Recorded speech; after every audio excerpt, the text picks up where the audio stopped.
Sorry. No fear. No political correctness. No wokeism. You're listening to Underground USA.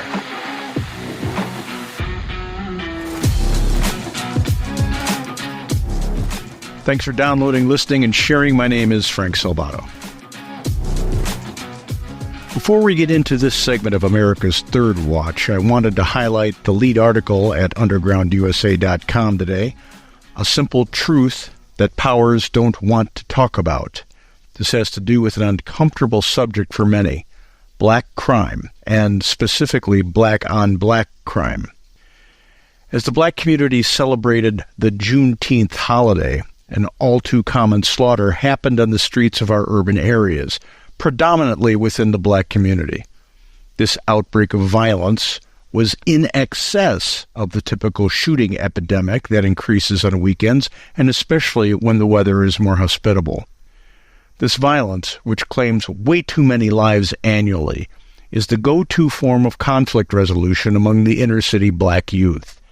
This total lack of intellectual ability to resolve conflicts without the use of violence has spread into the suburban areas that surround our major cities. One of the biggest obstacles to combating this epidemic of violence is the fear that exists within the non-black communities of being designated a racist for pointing out the obvious problem. It's not a gun issue or a lack of law enforcement issue, although that plays into it. It is a cultural issue that society is failing to push back against. Please give the article a read. There are some things we can do to move a solution along. The solution, along with our bravery to slough off the faux labels of racist, will save lives. It will also help to heal the divide caused by dirtbag politicians who divide us so that they can control and conquer us. When we come back, our segment on America's Third Watch, broadcast nationally from our flagship station, WGUL AM 860 and FM 93.7 in Tampa, Florida. You're listening to Underground USA. When someone is having a stroke, every minute counts. Just as putting out a fire quickly can stop it from spreading, treating a stroke quickly can reduce damage to the brain. The clock begins ticking as soon as you spot the signs of a stroke, because some treatments can only be used if the patient reaches the hospital in the first 3 hours after symptoms appear. So don't wait. Call 911 right away and get the person to a hospital immediately, even if the symptoms go away. If you think someone is having a stroke, remember the word FAST. F is for face. Ask the person to smile and check whether one side of their face is drooping. A is for arms. Have the person raise both arms and see if one arm drifts downwards. S is for speech. Ask the person to repeat a short phrase and notice if their words sound slurred. And finally, T is for time. If you spot any of these signs, call 911 right away to get the person to a hospital fast. Strokes are medical emergencies. The sooner a patient gets treatment, the better their chance of a good recovery.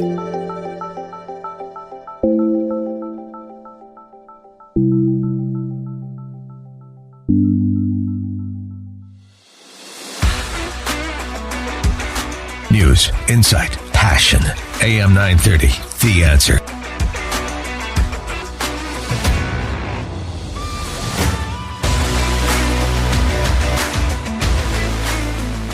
I'd like to ask you first about, again, Joe Biden froze at that very, LA glitzy gala thing that they had, raising some at least $30 million, from what I understand, and quite a haul. But there, Joe Biden froze, and Barack Obama had to lead him off the stage. Yeah, Barack Obama raised millions of dollars at that L.A. gala, kind of outing himself as being the guy who's pulling the puppet strings in the Biden White House. This freezing is becoming more and more frequent, and the Democrats must, especially Obama 2.0, they must be concerned about what's going to happen in the upcoming debates on CNN.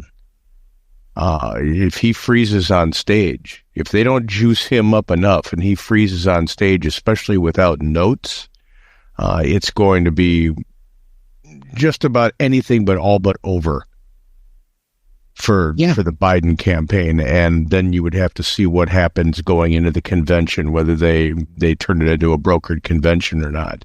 But make no mistake, the real administration was on stage in Los Angeles, and that was Barack Obama and his people. Oh, well, indeed. And, and it was really quite something to see, to watch Barack Obama have to sort of put his hand on Joe Biden's back and sort of lead him to the exit door. And I think they started bringing down the curtain as well. Maybe that was pre-planned. I don't know in terms of the curtain, but it just wasn't a good look. This is the leader of the free world, same guy who wandered off, and now the Italian prime minister at the G7 had to go get him and bring him back. This doesn't instill any kind of confidence. But, you mentioned the debate, Frank, and this would almost be unprecedented in American history to have a candidate fizzle out like that, potentially, at the debate. And not because they just did a bad debate performance, but because they had this other ailment or whatever it is. No, it would be a full exhibition of his cognitive decline, and it would prove beyond any doubt that they have been using medication to enhance his performance when they decide to medicate him. Imagine what would have happened in the end of Ronald Reagan's term if the people behind the scenes were giving him medication to enhance his mental performance before he went on stage or before he gave a speech to the nation. The Democrats would have been apoplectic about them drugging a president of the United States for the outcome that they desired. And yet there is no mention of that kind of action that's happening with Biden. It's incredible. That means that he is not in control. He's got a committee behind him, a shadow government that is in control of him. That's not what we elected. We don't elect an ipso facto Politburo. Mm-hmm. What do we have? Bolsheviks in the United States now? Neo-Bolsheviks that decide when they're going to uninstall and install leaders as figureheads.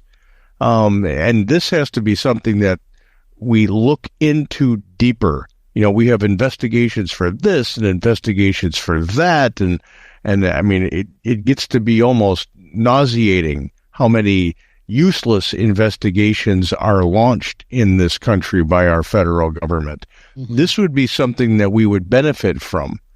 Is the president, the leader of our country, chosen by the people? Is he being drugged by a cabal behind the scenes so that they get the performance that they want instead of somebody representing the people that voted for him?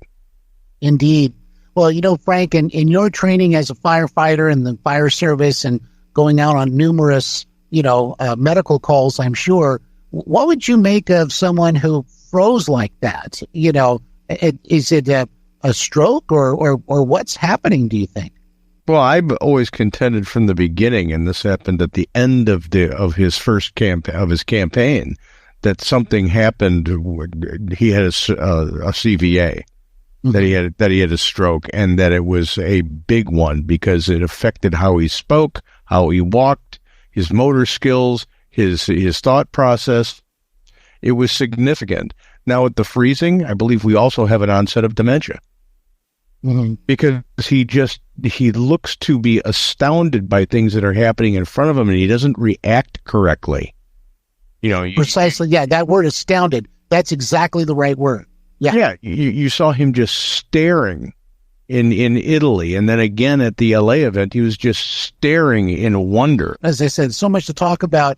But there was this article, and it came from the New York Times. But I think it's just illustrative of just how strange all this is going to get. And this article basically was saying the resistance to a new Trump administration has already started. They're getting ready, Frank, to to have lawsuits. They've got people that want to withstand a potential auditing coming from the Internal Revenue Service because Trump will sick the IRS on them and all this kind of stuff. So this is all part and parcel of, again, trying to make it look like Trump's coming for the democracy and we've got to stand up, this kind of stuff.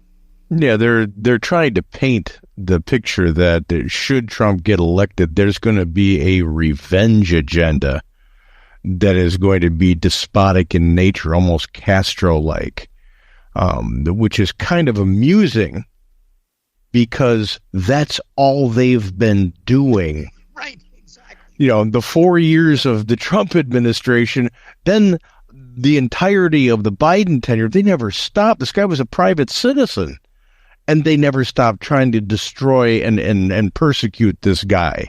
And now they're just trying to make him into Hitler light. You know, it's if in fact he gets elected, it's everything ends. Gulags will open. You know, American gulags will open if Trump is brought back to power. You know, we really have to open our eyes here because the people who have been acting like despotic leaders, who have literally wiped their behinds with the Constitution and the Bill of Rights, are in power now. They're in power now, and they've showed that they are willing to do that every step of the way, including going after political opponents with the legal system. That's the stuff of third world nations and banana republics. And don't take it from me, please. Listen to some of the waking people on the left, like Jonathan Turley and Alan Dershowitz. They're stunned at how this administration is just eviscerating the Constitution and Bill of Rights. And if the left can't listen to their own people to wake up and see what's happening, that we have an American type of Bolshevism happening here, then, boy, we're farther gone than even I thought. Wow. Yeah, no kidding.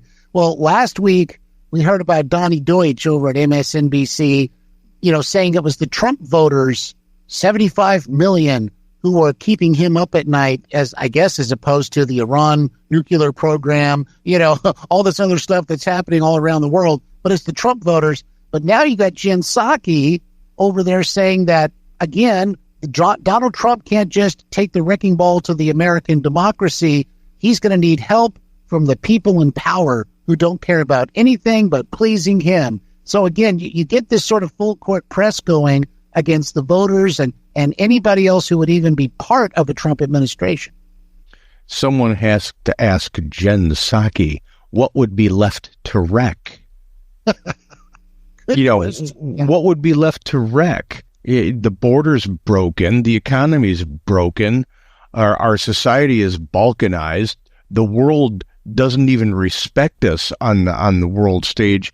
Our U.S. military is more worried about DEI and whether or not frontline battle personnel are wearing dresses and man buns or not. What's left to wreck, Jen? No kidding. Well, obviously, they want to go after anybody who would serve in a Trump administration.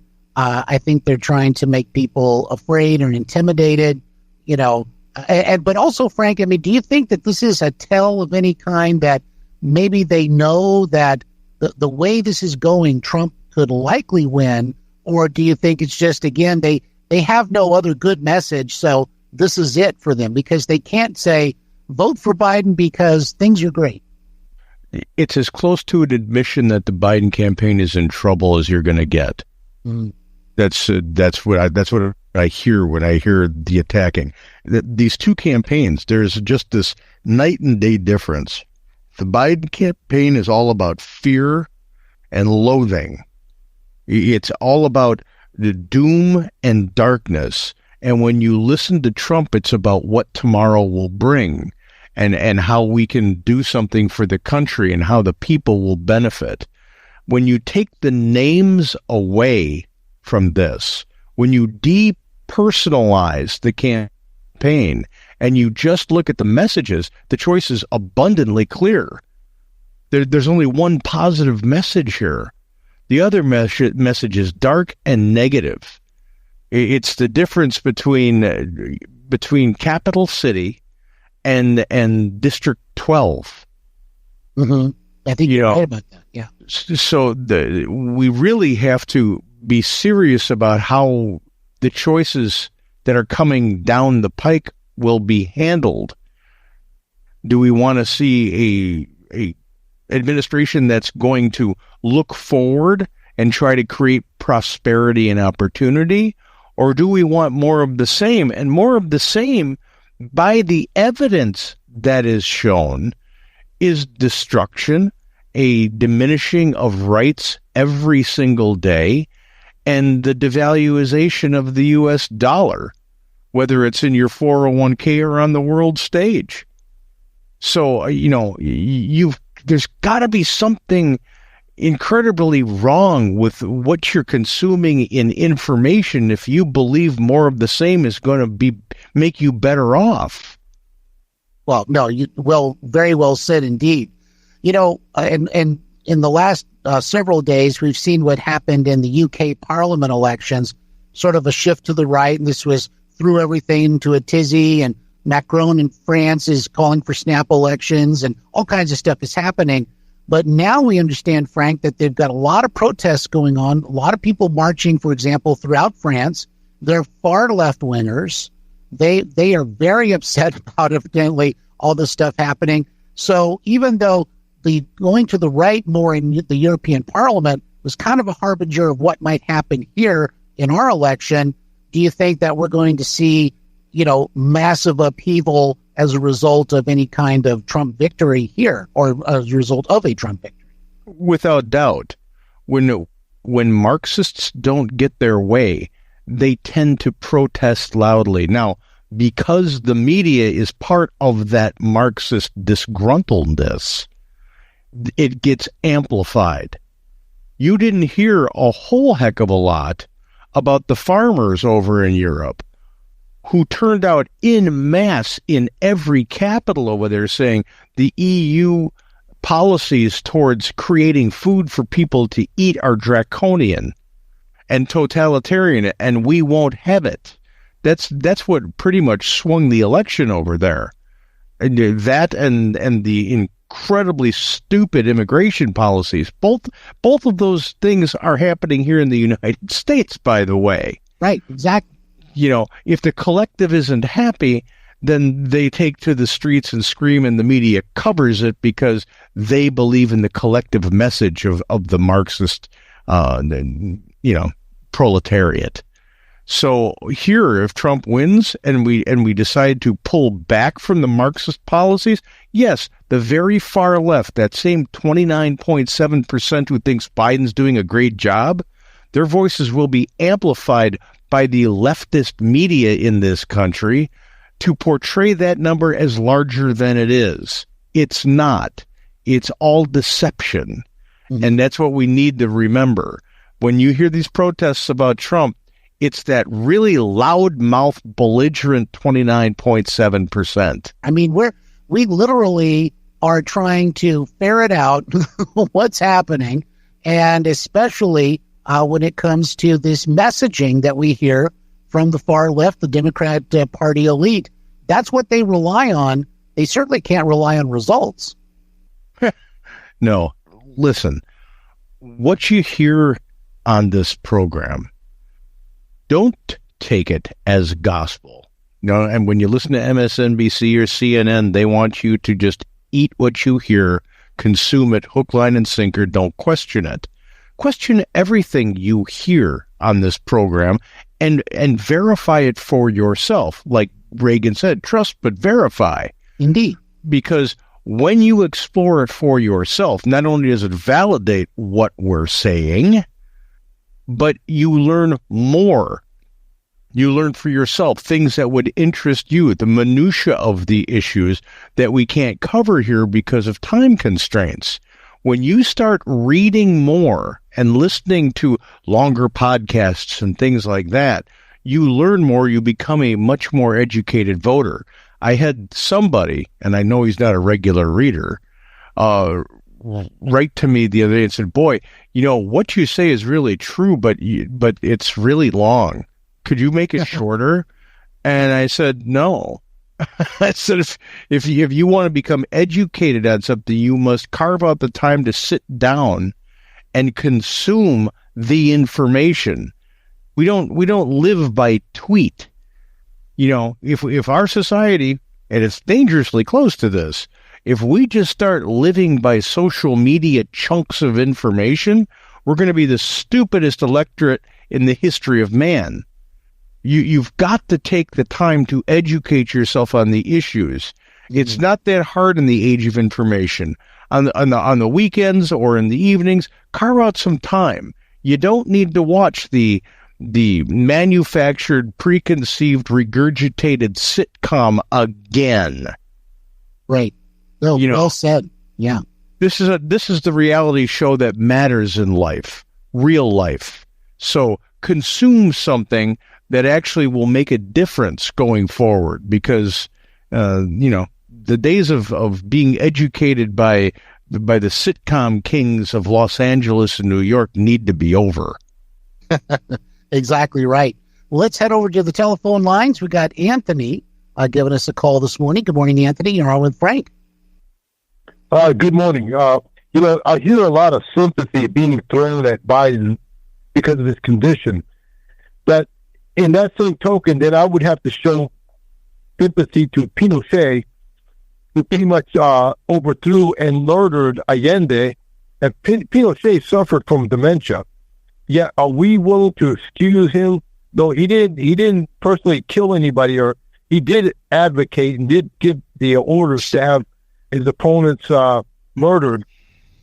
We know Biden's resume before he contracted dementia, and pretty much a bigot, a segregationist, opposed to everything conservative, everything I would say moral, because before he contracted dementia, he was doing some really immoral stuff, not only audibly but visually. And then, so we got he has a multiple $1 million contributions from the Hollywood pedophiles, and make no mistake, that whole on Hollywood scenario is full of pedophiles and sexual perverts. Yet we need to draw a line. Those who seem to be sitting on the fence, you can't do that. And you got to choose a side, because we're dealing. And I'm not saying Trump is a religious. I don't know what is his religious affiliation, or if he's even a Christian, a professing Christian. But he's a whole lot better than we have on the other side of the scenario by a long shot. And so when I hear sports figures or sports media, and let me point out Riley Gaines, young woman who's making a stand against this trans abnormality that's taking place in women's sports. Kudos to her for standing up. In hockey, we had a Russian player, of all people, not an American player, a Russian player stand up and profess his faith and oppose having to garner anything in regards to the LGBTQ plus. Yeah, kudos to him, man.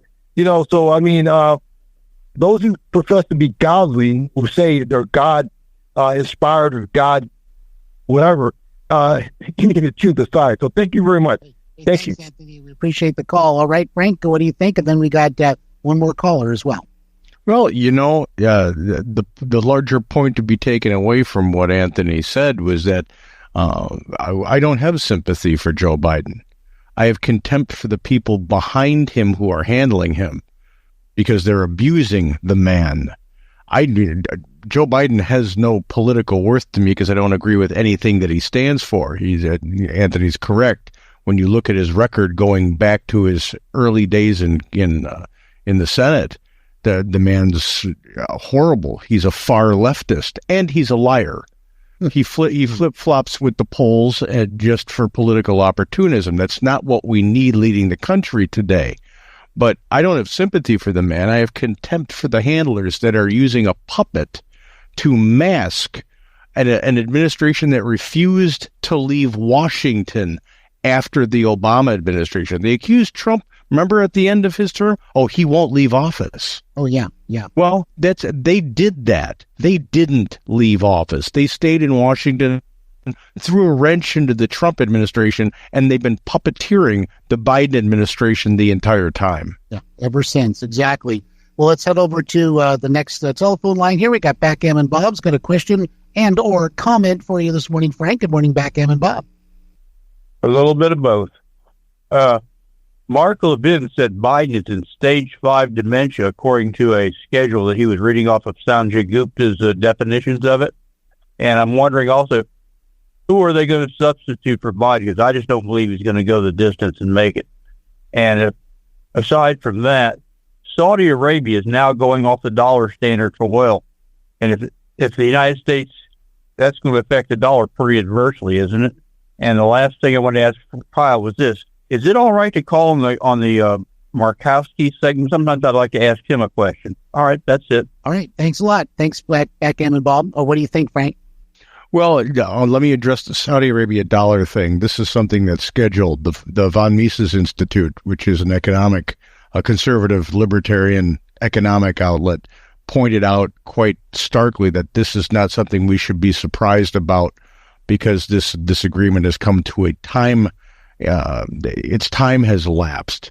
This, if anything, the Biden administration should be engaging with Saudi Arabia to re-up the agreement.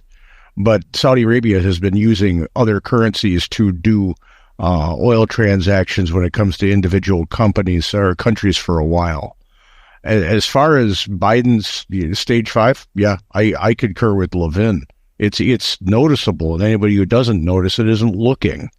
You know, when Glenn Greenwald can say, wow, we have to be embarrassed about this, and he's not a right-winger, you know, when he's honest enough to say, hey, look at this, something's wrong, then we have to take a look at it.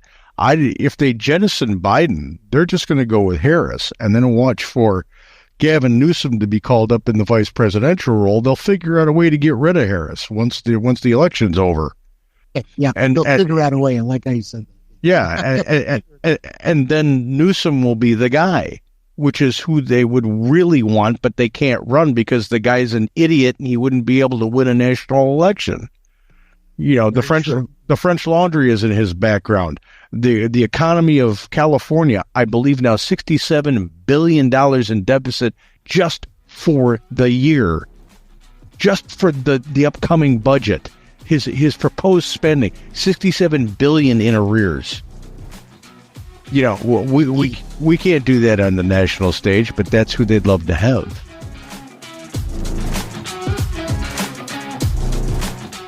If you like the podcast, please rate it and comment if your platform lets you.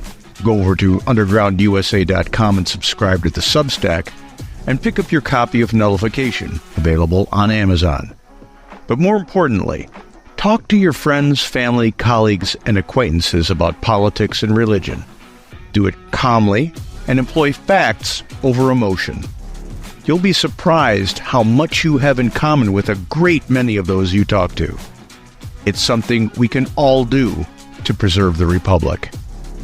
My name is Frank Salvato, and you're listening to Underground USA.